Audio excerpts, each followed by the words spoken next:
التكاثر الجنسي في النبات.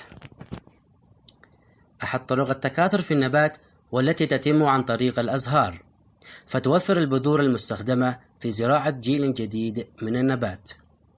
عضو التكاثر في النبات يسمى الزهرة، وهي جزء من الساق تحورت أوراقه لغرض التكاثر.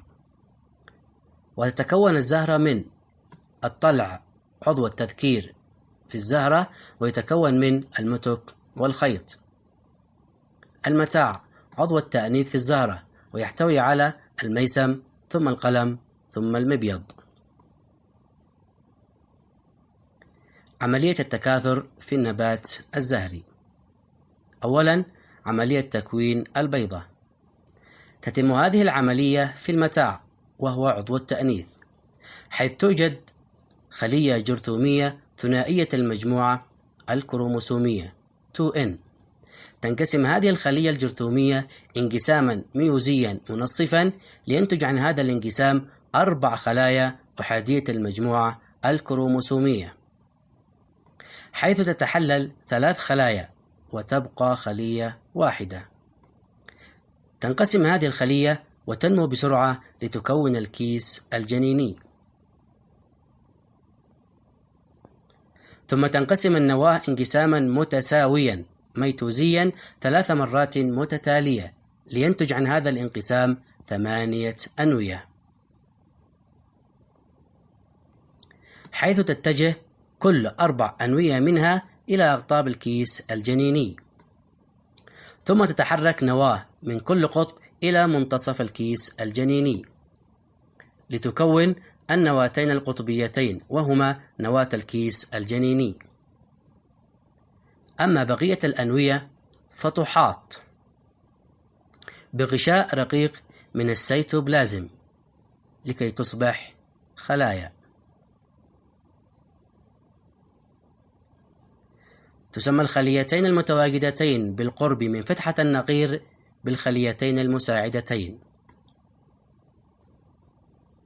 أما الخلية التي توجد بينهما فهي البيضة، وتسمى الخلايا المتواجدة في الطرف الآخر من الكيس الجنيني بالخلايا السمتية.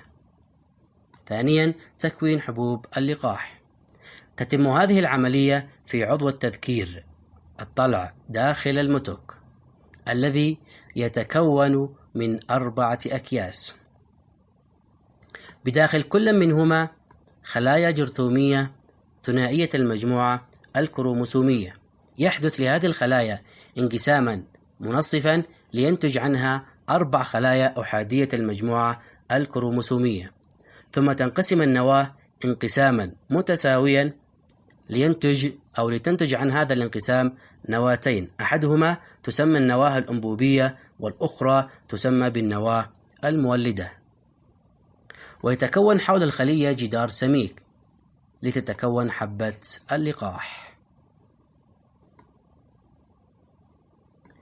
عندما ينضج المتك تنفتح الأكياس 4 لتخرج منها حبوب اللقاح. عملية التلقيح والإخصاب. تتم عملية التلقيح بإحدى الطرق التالية، وهي الرياح ثم الحشرات أو الماء.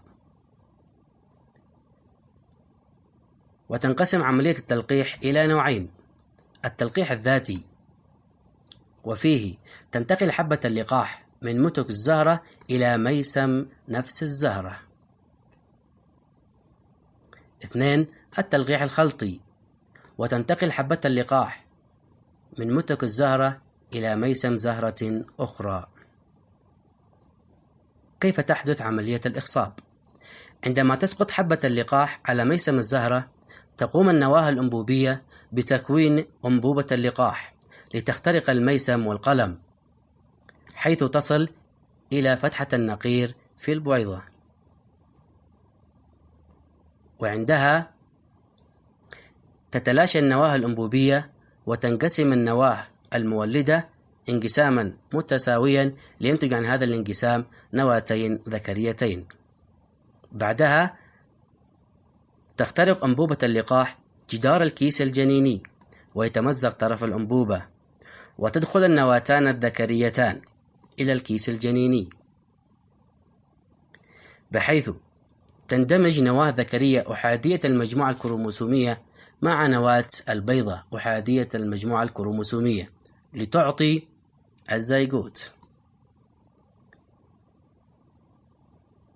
بينما تندمج النواة الذكرية الأخرى أحادية المجموعة الكروموسومية مع النواتان القطبيتان في منتصف الكيس الجنيني لينتج نواة الأندوسبيرم ثلاثية المجموعة الكروموسومية، والتي تنقسم لتعطي نسيج الأندوسبيرم الذي يتغذى عليه الزيجوت.